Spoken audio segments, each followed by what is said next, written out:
This is It Was a Thing on TV. Total Red Man has ever done something like this to me! It's, Ladies and gentlemen, I give you the dregs of humanity! Episode 163, Submission 003, RollerGames. RollerGames aired in syndication from September 16, 1989 to 1990, and recently returned in reruns on Fox Sports 1 and Fox Sports 2 in 2020. RollerGames, RollerGames. Direct from the Super Overdome, it's RollerGames. I want my rock and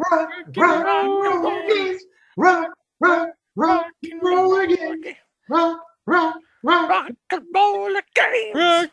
Rock and rollin' all tonight on RollerGames. RollerGames. That theme song is a bop. That brought a tear to my eye. It did. That was lovely. That theme song is a bop. Yeah. The whole thing is a giant bop. Oh my gosh, this was my jam back in the day. Oh yeah, I'm old enough to remember when RollerGames and American Gladiators aired back to back on stations, and I would watch it. Oh my gosh! Actually, a true story. It's like WWF Superstars, then American Gladiators, then RollerGames. Well, here I know WWF Superstars aired on Saturdays on Fox 5 at noon, and then American Gladiators at 1. I'm not sure where RollerGames aired in New York. I'm going to guess maybe WPAX probably. Probably. Because it would make sense if they aired it opposite, because WPAX at the time was airing WCW Pro at the time, or WCW Worldwide. You guys live such charmed lives. We did not have any of those consecutive. I don't know where the wrestling aired, but I know it wasn't at all with RollerGames and also with American Gladiators. RollerGames here was, I want to say, it must have been Friday at 8 o'clock. I don't think it aired on Thursday because I think at that point Fox had a Thursday night lineup.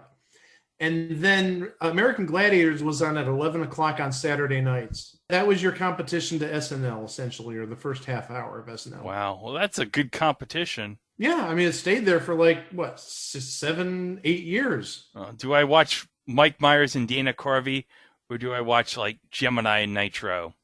Tough call. You watch American Gladiators, and then you switch over after the musical act on SNL, and you watch Weekend Update and the second half of the show. Whether it's Dennis Miller or Kevin Nealon, whatever. So, what was RollerGames? Besides awesome? Besides awesome. Amazing. Yeah. RollerGames took place in an arena called the Super Rollerdome, which, according to Truth by Consensus Wikipedia, was actually an airport hangar. And instead of a banked oval track like in traditional roller derby, a figure 8 track was used where one side was heavily banked, which included obstacles such as the Wall of Death, which was located on the banked side. Yes, the bank side.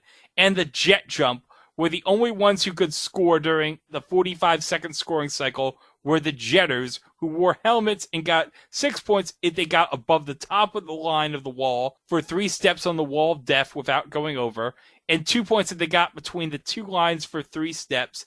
The jet jump had a 12-foot marker that allowed 6 points if the jetter got past it, and 2 if the jetter landed in front of it. In either case, the jetter had to land safely. Also, there were only 4 skaters on the track at a time instead of the usual 5. The rest of the cycle involved traditional roller derby elements of scoring, such as 1 point for every opponent lapped, and the players got as many 45-second cycles as possible within 4 6-minute quarters, cut down from 8 12-minute periods in traditional roller derby. The team with the most points won, and the last cycle went the full 45 seconds regardless of what the period clock said. And as a tiebreaker, the 2 skaters would skate around a pit full of alligators. The alligator pit is, They only had live gators in the alligator pit the one time, though. Yeah, in the first episode. because they make a whole thing in the first episode about how controversial the alligator pit is. Like, these alligators, they're so hungry. It's like, we can't have them all the time. We can only have them during sudden death. So the first skater to skate around the pit 5 times or to throw his or her opponent into the alligator pit was declared the winner. The debut episode, of course, was the only time the live alligators were used, as no ties ever happened after that, although a quote-unquote news report featured another tiebreaker. The episode revealed one of the rare times that we'll talk about spoilers later on in the episode. But this episode, in the first episode, was one of the rare times the T-Birds lost the championship, with the Violators taking it, although later footage revealed that Skull, the manager of the Violators, cheated by interfering. How dare he? That would be Chuck Skull of the Violators, yeah. Yeah. What? Cheating? Unheard of. Cheating? Unbelievable. Yeah. Unbelievable. Absolutely unbelievable. Instead of a penalty box, skaters that committed misdemeanors sat in the penalty pod, one of which was located on either side of the broadcast booth. And because the rule said that there were always 4 skaters on the track, a jetter got 1 bonus point each time they passed the skater inside the pod. The referee would frequently refer to the penalty pod as quote-unquote jail and would tell skaters who got a penalty to go sit down. So, there you go. And apparently he also had the sanction to fine players and... Wait, a referee has authority to fine players? Yeah, where's the commissioner? Is the commissioner asleep or something? The commissioner is, here. The commissioner is a horse's ass. So, now we got your rules. Now you have your teams. So we have 6 teams in RollerGames. First, you have your 3 babyface teams, which make up the Western Alliance. And the first team you have is the T-Birds. The Los Angeles T-Birds. Yes. The legendary... It's like the latest sort of iteration of the legendary Los Angeles Thunderbirds. Yes. It's sort of like if you're starting a new league, if you're bringing aboard... Like, let's say we're starting a new basketball league, and somehow you would get the LA Lakers to join. It's sort of like that. Yeah. It's a huge pickup. And on the Los Angeles Thunderbirds, managed by William Griffiths Jr., for the men, we have Dynamite Daryl Davis, Bill Blockbuster Biffus, Adam Speedy Gonzalez, Matt Stars and Stripes Bickham, Robert the Icebox Smith, and Ralphie Valadares. Who's like an absolute legend. He is a beast. He might be the best known player, maybe not just in RollerGames, but in like all of roller derby. But ever. Oh, yeah. Ever. Oh, yeah. Actually, Dave Meltzer of the Wrestling Observer newsletter, who we talked about many times on this podcast, was a big fan of roller derby as a kid. And he told a story in an interview with, well, I guess I can say he's one of my Facebook friends, Rob Naylor, on a shoot interview on highspots.com where he talks about Ralphie Valadares and Georgia Haas and everyone from RollerGames. And we haven't gotten to Georgia Haas yet. Yeah, we'll get into that later, but we'll play it right here. This is a fun story. Roller derby, when I was a kid, roller derby or roller games would come on before wrestling. And I don't remember much. I remember Randy Whitman, I remember Georgia Haas, and I remember Ralphie Valadares, this old Pat Patterson looking guy at the time who had great speed for his age. And like, he was really great in the 50s, like incredible. Yeah. When they did the shoot, because one year in '59, yeah. Okay, in 1959, the roller derby started like in 35, and it became kind of what it was in the 40s, the game thing. Sure. And it was like a work thing like wrestling. Yeah. So it got really big on TV in the 50s, and then after the 50s, after about 52, they got canceled by ABC, and they were struggling and struggling and struggling. So by 59, it was about to go out of business, and the owner just goes, the way to bring it back is to make it real. You know, that's the problem. It's not real, and so the one real roller derby. So one season they shoot roller derby. It was shoot. Well, you know, they did when I was a kid going. They would have shoot games because they would do the training school games. So we would get like on the Saturday night game at the Cow Palace or the Coliseum, and this is this is always 10,000 or more people there on the Saturday night game. And so they would have the game would start at 8, but at 7 we would get they called it the junior roller derby, and what it was the training school guys, but it was a complete shoot. Yeah. And we could tell it was a complete shoot. It was a different game. But anyway, so the 59 season when they made it a shoot, Charlie O'Connell, who was the all-time legend of the roller derby, right? Yes. Okay. He and Ralphie Valadares were on the same team. I think it probably was the Bay Bombers. Mm-hmm. And they went to New York against the Chiefs, and it's like, as a shoot, they would win like 101-13, and it was just like, oh my God, this was the worst idea in the world. But Ralphie Valadares was like legit. And for the women, we have Gwen Skinny Minnie Miller, Gina Go Go Gonzalez, Debbie the Corker McCorkle, Electric Randy Whitman, and the Van Galder twins, Jennifer and Christine. And one of the most controversial things throughout the whole series of RollerGames is they have this angle where when they were drafted, they were collectively picked as one unit and not as two separate players. And that really pisses off Georgia Haas so much that at one point in the show, they get put on different teams. Hey, Greg. What? What doesn't piss off Georgia Haas? Oh, yeah. Everything pisses off Georgia Haas. Exactly. But it's like, okay, this is, I guess I can see Georgia Haas's point in how the T-Birds drafted them as one player and not as two separate players. I mean, it's not like a case where they were free agents like, say, the Statsny brothers with the Quebec Nordiques back in the day. Ooh, deep cut. Yeah. Well, second time in a month, less than a month, I've mentioned the Statsny brothers on a podcast, since I've mentioned them in the Mighty Ducks Game Changers podcast they do on Place to Be Nation Pop. Considering, Chico, and talk about those Czech brothers that are on Mighty Ducks Game Changers now. I do know who you're talking about. Yeah, don't speak a word of English. I just finished watching that episode. But that's another podcast. Yeah, you can go listen to that over the pop feed. All right, so now we have our second face team, the Rockers.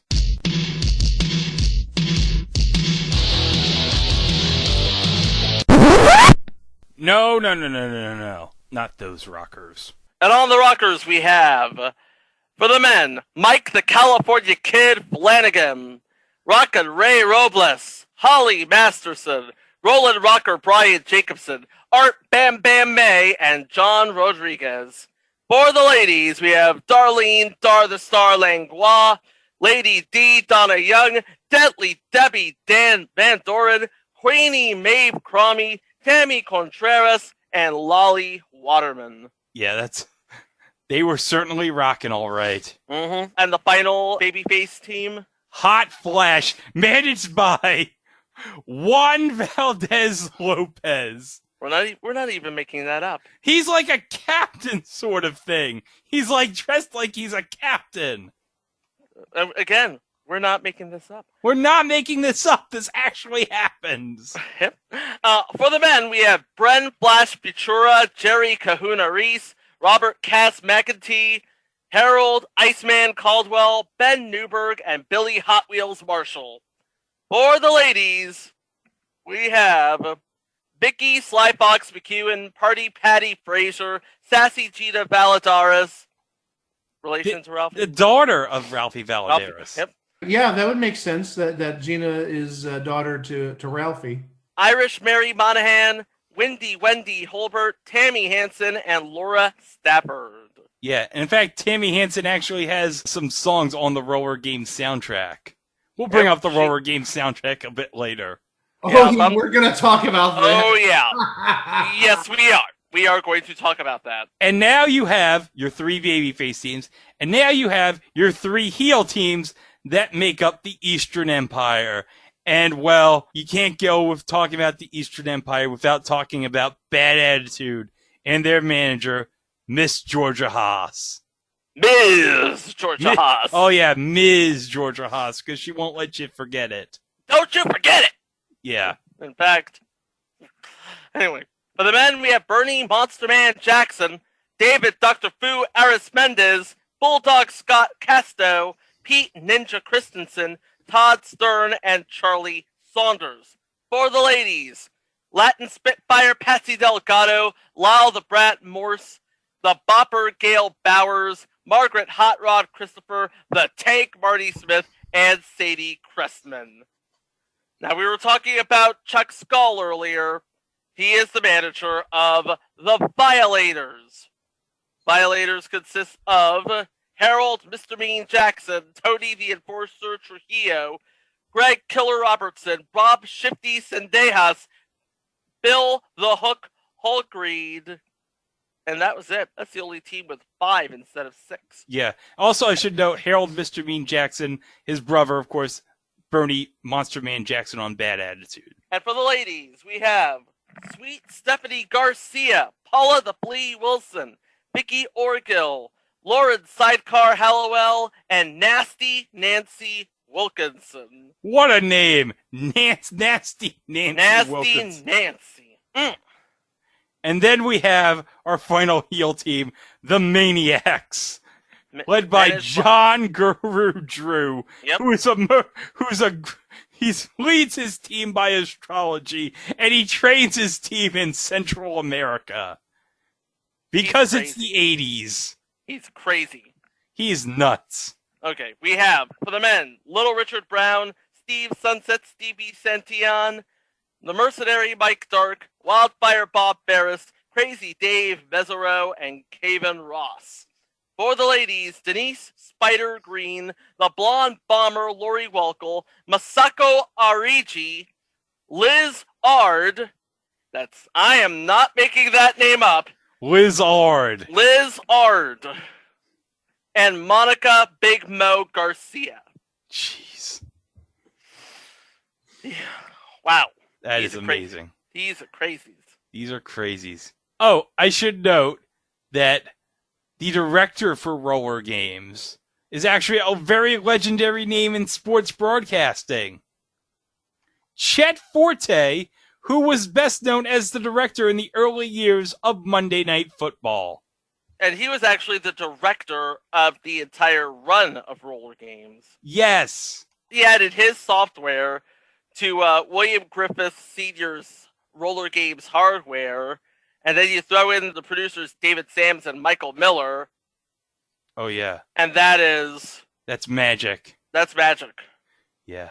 And, of course, David Sams on color commentary for the show with Chuck Underwood. Oh, what a great play-by-play and color commentary duo they were. Hello again, everyone, and welcome to the Fast Lane Figure 8 world of RollerGames, which tonight is going to be showcasing 2 rattlesnakes in the league, the Maniacs and the Violators. It's going to be an all-out war, Chuck, as bad guy takes on badder guy tonight. But there's one major thing to look out for. Simply put, the T-Bird twins. One has reported to the Maniacs and one to the Violators. And both are stunned by those developments. Oh, indeed they were, Greg. Oh, legendary. But they weren't alone, you see. We also had a former TV reporter by the name of Shelley Jameson as a sideline correspondent. Now, oh yeah, Shelley Jameson. Let's talk about how she made her name. Well, yeah. Now she is a very intelligent woman. She majored in broadcast journalism at Arizona State. She has a pedigree as a producer, reporter, and anchor on what is now Fox 10 in Phoenix. But then she appeared both clothed and nude in Playboy in July of '89. And she predicted, correctly I might add, that she would be fired from her station. Now, she wasn't fired, but she did leave. But on the bright side, she got picked up as a result for this show. And then you have Roller Sports Central, which is sort of like a halftime segment, and it was hosted by Wally George, who is best known as, quote, the father of combat TV. Oh, yeah. These segments are so great. Basically, it's like the segment on Family Guy with Peter, you know what grinds my gears? Yeah, he was a very conservative fellow. Not even lying. He was known as Mr. Conservative, Mr. America, Mr. that guy with the thing, and yeah, he was just, you know, Mr. Conservative Radio. And now he's doing this. But he did it so well. He did do it so well. He did.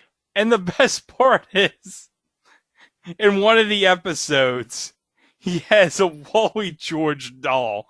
But Mike, say what the Wally George doll is. Oh boy. I don't know if I can say this with a straight face. Don't even try, Mike. It's not even worth trying to hold back. It was a Mr. Game Show doll. It was a modified Mr. Game Show doll with blonde hair. You think we're kidding, but we're not. He had a modified Mr. Game Show doll with blonde hair because Mr. Game Show had black hair. Yeah, I wish I was kidding. I'm not.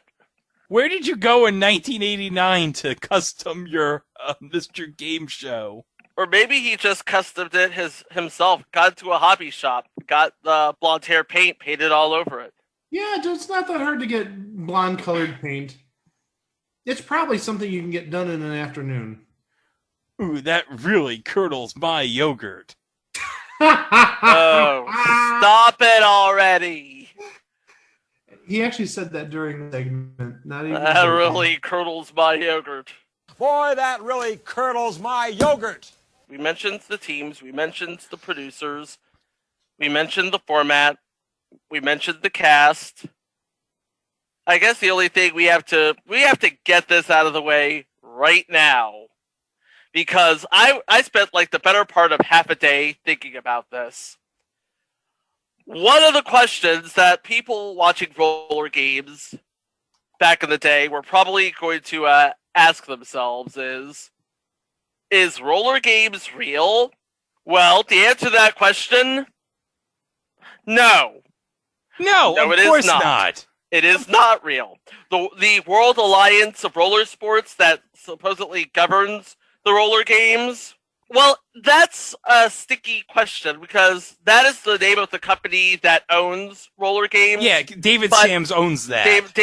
That's basically David Sams doing business as the World Alliance of Roller Sports. But as an entity, no. It's not real. No. No. You're a phony! Hey, this guy's a great big phony! Hey, you're a great big phony, you know that? That's right, you're a big fat phony! So yeah, it's phony. Everything is nice and choreographed. It's a ballet on roller skates, but a very entertaining one. Yeah, but there's some stuff you can't fake.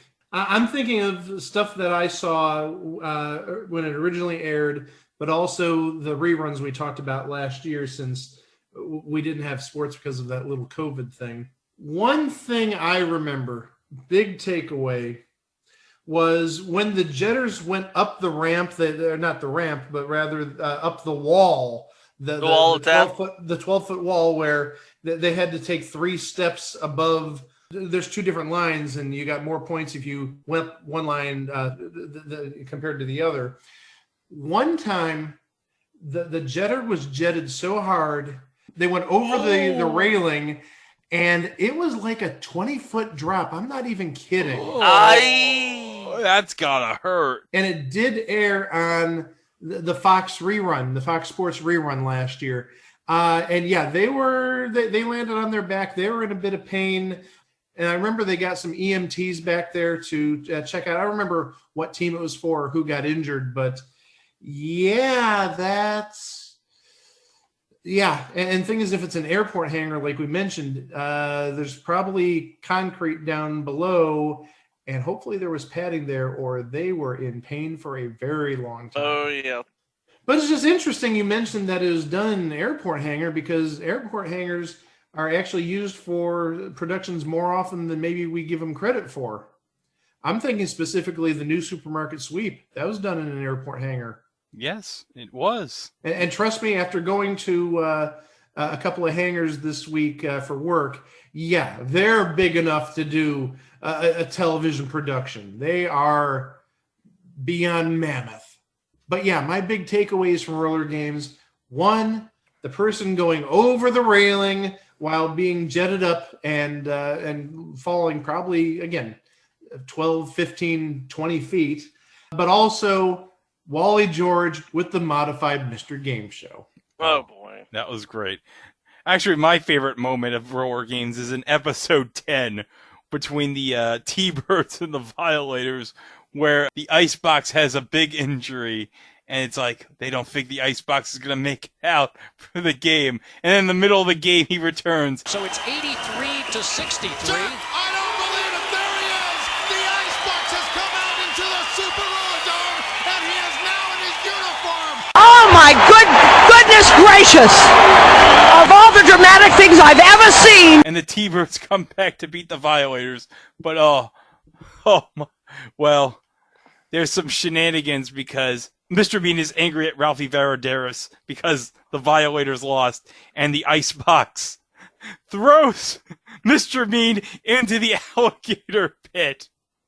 And he's all wet and he's all pissed, and it's so great. You know what? I'm going to play it here for you right now. Hold on a second, because I have it set up. This is so great. Oh, God. Here we go. Ball he took at the hands of little Ralphie. Yes. The T-Birds win. Oh, here we go. The Battle of the Bulbs versus the Mr. Sadistic Mr. Barbet. Oh, come on. Oh, you cannot choke the living legend. Oh, Mr. The Icebox just dumped Mr. Mean into the pit. He goes in for the... Just dumped him into the alligator pit. You cannot choke the living legend. You can't. No. It's a devastating blow. And David Sams is just so great in this. That's so great. Oh, my His reaction goodness. to Mr. Mean going into the frickin' alligator pit is so legendary. Wow. Again, you don't screw around with Ralphie Valadares. He's that much of a legend in the game. He is. Yeah. You don't do that. No. That's like messing with Wayne Gretzky. Oh, that's a sin and a half right there. Oh my gosh. Yeah, you don't tug on Superman's cape. And you don't mess around with Jim. Sorry. And you don't spit in the wind either. Yeah, you're right. Interesting thing about the Roller Games is they, aside from the halftime report, they also had halftime shows, and that would be like the late 80s, early 90s who's who of rock, pop, and freestyle. Yeah, my dad would have loved this. You know how much my dad loves halftime shows. Oh, God, he loves halftime shows. Oh, Warrant was on an episode? The Fox airings. Yeah, they're all telescoped out. They were all telescoped out because, for rights and whatnot, because, again, replaying all those songs costs money. Yeah. And this is a rerun, and it's a cheap one at that. Yeah. They had Lita Ford. Wow. And another thing is, they did not telescope all of the halftime shows out. Because one of them, at least one of them, involved Tammy Hansen. Yes. So that's my takeaway. Cool Mo D was on Roller Games. Cool Mo D was on Roller Games, man. Cool Mo D. Wild Wild West. Come on, let's go. Oh, D's nuts. That's what Mr. Bean got when he got into the alligator pit. D's nuts from the Icebox. Well, we should also mention, we talked earlier that there was a CD. Soundtrack. The soundtrack. And actually, with the return last year to Fox Sports, they actually made it available for sale over like iTunes. Yeah, oh, I really? actually got it on iTunes. You have the soundtrack. Yes. Yeah, it's actually promoted during the reruns, during the rebroadcasts. But by no means is that the only merchandise available for Roller Games. No. Oh, gosh, no. You had a video game, an actual coin-op version. The arcade version, yes. But also there's a Nintendo version. Yeah, we talked about this. We talked about both of these, actually. Oh, yes, we did. And also there was a single issue, sadly, of Roller Games magazine. I say sadly because I had that issue, and I had it for years, but I don't know where it's at. I loved Roller Games that much as a kid. But also, the big one, Greg. The pinball machine from Williams. The pinball machine is legendary. And they pimped Bally Midway hard in the advertising for the show. Yeah. Yes, they did. You have like Bally Williams signs everywhere with Pepsi and all the other sponsors. LA Gear. Pepsi. Oh, LA Gear. Signs. Oh my gosh, that's an 80s thing. I had some sick LA Gear shoes in elementary school. Who didn't have sick LA Gear shoes? Boy, I had LA lights. I had the shoes that lit up. Oh my god, look at the little pimp you were back in the day. Yeah. Oh my god. I was a badass in 3rd grade with those shoes. But the Roller Games pinball machine, I almost bought one 4 years ago for my basement. It's just the seller was a bit of a and never got back to me after a while. So it's like, okay, we didn't have a deal, even though we came up with a price. And yeah, he apparently forgot about me. And it's like, okay, I'll spend my money elsewhere. But oh my gosh, I wanted that machine so badly. And I'm sure we'll get into more details once we get to it was a pinball machine episode in the very near future. Yes, we'll talk more about the Roller Games pinball machine next month, but it is legendary. Oh, one thing I want to mention about the Roller Games magazine, it was actually published by London Publishing Company, which at the time was the publishers for Pro Wrestling Illustrated. So they knew what they were doing. This wasn't like, Time or Life releasing this magazine. It was something sort of related. Yes. So you had a big time. London Publishing Company back in the day was very big. PWI was like a big seller back in the day on the newsstands at this period. Yep. So we talked about the pinball. We've talked about the annual, the only annual. Not even an annual. It was just like a magazine. It really wasn't an annual more than it was just almost like Pro Wrestling Illustrated. It was just an issue. Just one issue? Yeah, it wasn't like... It can't be an annual if it's just one issue, right? Well, it's not an annual in the sense of annuals I have, where it's actually like either like a hardbound cover or it's a little thorough. It's more than, let's say, magazine thickness. There may be 150 pages or 200 pages to it. By no means was the magazine even, I don't think it was even 100 pages thick. It was like your normal like 60, 70 page magazine. Sorry to disappoint if you're going to look for one. It might have even been thinner than that because I don't remember it being terribly thick. I remember it being sort of on the thin side, almost like a comic book size. Again, I've got it somewhere, but it's been many, many years since I've seen it. Or at least, I had it at one point. Do I still have it? I wouldn't put money on it. Well, unfortunately, though, Roller Games, this was very popular, but unfortunately put out way too soon was because the production company went bankrupt. The Kintex? Yeah. That's not good. Yeah, so it wasn't due to ratings necessarily. It was a little more involved than that. Yeah, like Kintex was sort of an Australian sort of based distributor of the show.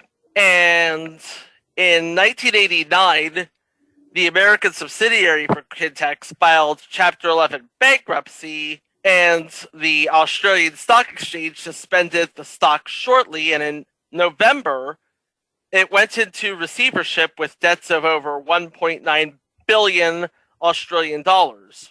Wow. In 1989 money, no less. Yep.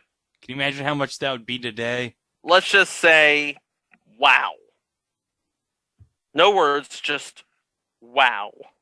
But thankfully, last year, during the pandemic, David Sams remastered all 13 episodes, and they were aired on Fox Sports 1 and Fox Sports 2 during the pandemic last summer.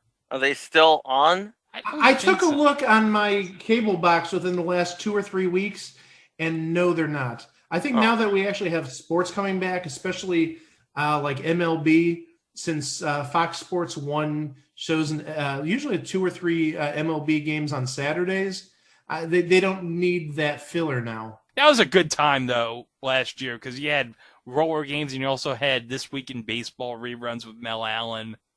Oh, the vintage This Week in Baseball from back in the late 70s through about the late 80s. Yeah, I got a bunch of them. I got a bunch of them recorded. They were great. Oh, yes. And also, they, of course, as we mentioned, the soundtrack to Roller Games was put out on iTunes.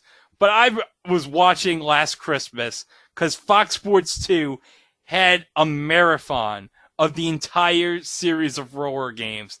And it was so fun watching all 13 episodes last Christmas. Can we talk about the soundtrack real quick? Because... Oh, yeah, let's talk about the soundtrack. We're talking about, like, the best of 89, 90s music. And I'll tell you right now, that's my era. That's the era I grew up in. I don't think we've talked about how great the theme song is. I mean, no, we haven't. Let's talk about that theme. All I said was, what was the name of that guy? DC Gestalt or something? Douglas Cooper Gestalt, I think, is how you pronounce it. Douglas Cooper Gestalt. The song Rock and Roller Games is a bop. And that was actually going to be the name of the show, Rock and Roller Games, when it was pitched to the owner of Roller Games from back in the day. But they just shortened it to Roller Games, so... Which I think it works, Roller Games. I think it works too. But the song is great. It is. It is an incredible, incredible song. And I'll tell you right now, the theme song is on the soundtrack on iTunes, as is the theme songs to all of the teams, and a song called RollerGator. RollerGator.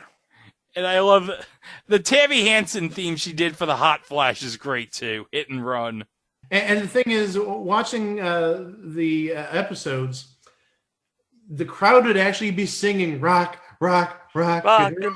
They'd be into it. That was great. Hey. Yes, they would totally be into it. Now, none of the acts that were actually halftime performers made the soundtrack. Because I have a list of all the acts that made halftime shows. We have the Ramones, Ozzy Osbourne, Lita Ford, Warrant, Deborah Harry. Wow. Expose. Oh, yeah, Expose, their song is on the Roller Games YouTube channel. You know I love Expose. Oh, yeah. I'm all about Miami freestyle up in here. Oh, yeah, Expose. Cool Mo D. Yeah, D's nuts. And Henry Lee Summer. I have no idea who that guy is. I have no idea either. Makes 3 of us. My dad would probably say, oh, that's D-list. He'd probably be like, oh, we need to get one D-list guy. Let's put him in on there. Yep. And actually, one thing I wanted to add about the Christmas Marathon, it wasn't just 13 episodes once. They aired it for at least 24 straight hours. Yeah. So you got to see like every episode, I think twice. I mean, maybe they only showed one or two, maybe one time. But yeah, you got to see it for 24 hours. And if that wasn't the best Christmas present last year, I don't know what was. Yeah. You know what? I got to say this. The show was so well received when it came back during the pandemic. Like, if I were Fox, I'd be thinking, you know, we have SmackDown right now on Friday nights, but there's a situation where the WWE just got about close to over $1 billion from NBC Universal to have the WWE network on Peacock. And there's the possibility that maybe because of this, NBC Universal may end up eventually buying the WWE. So when SmackDown probably comes up to renewal, Fox might not get it. So if in the future you have like 2 hours to fill, maybe roller games would be like perfect for that Friday slot. Like a new, not like the 89-90 show. No, like a new version. Full reboot. Full on reboot. Now, you see, I don't know if that would work on a Friday night. It's just Roller Games comes across as more like, as we said earlier, like Saturday afternoon fare. Maybe just in my opinion.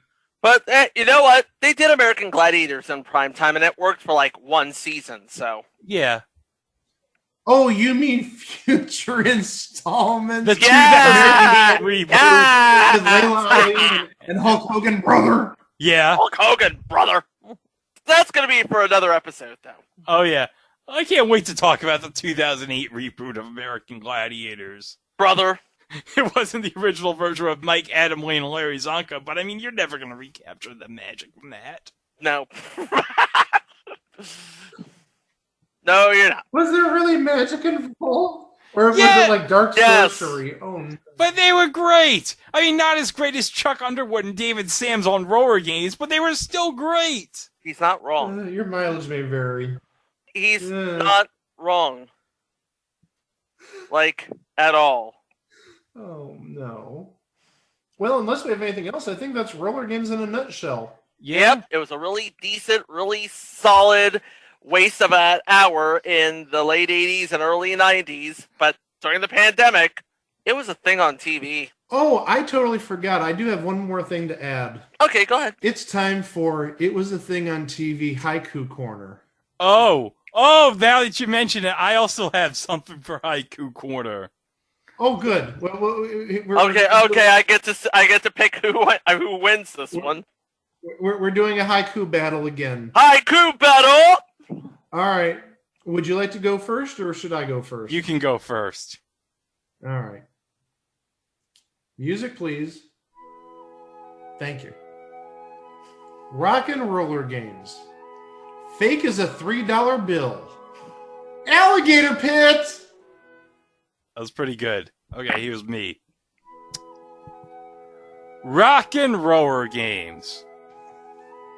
Little Ralphie and the Icebox.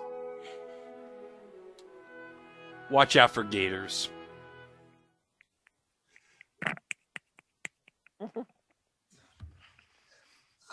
I'm going to concede to Greg. I was just about to say, Greg wins that one. The Icebox and Ralphie Valaderas.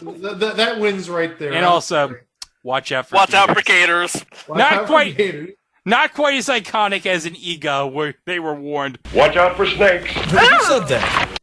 Well, you have a haiku, and you have a haiku. I don't have an haiku. No. We know what you have. No. Yes, you do know what I have. Hit the music! Oh.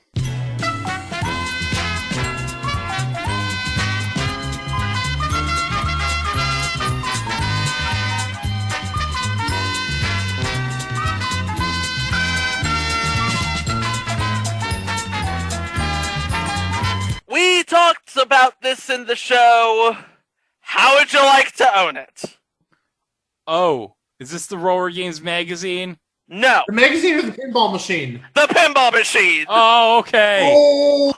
Now remember, I almost bought one 4 years ago, so I know how much I would have paid for it. Hold up, guys. I didn't mention this, but you know, on the back of the Roller Games magazine, I posted it on my Instagram. There's an ad for Black Knight 2000 on the back of the magazine. Yes. Did you call about? I love Black Knight 2000. Taking orders 30 years later. Oh, but Mike, about the T-shirt, yeah. I would like to call that number. I hope it's not disconnected. It's probably Wink Martindale sitting there. I've been sitting here for 31 years waiting for somebody to buy a shirt off of me. Oh, by the way, are you also calling about the Nick at Night Alfred Hitchcock murder mystery contest? No. Okay, so here's the description. Hard to find Roller Games pinball machine that has a restored cabinet. The game has been fully serviced and plays 100%. The playfield has been thoroughly cleaned and waxed with normal wear see pictures. New rubbers and LED light bulbs installed. Giggity. Also, the location must be tractor trailer accessible, locks with keys for full access inside the machine. All rubber rings are replaced and all new light bulbs installed. Double giggity.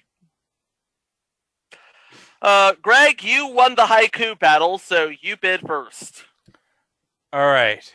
Well, I know how expensive pinball machines are. So I'm going to go $2,000. Mike?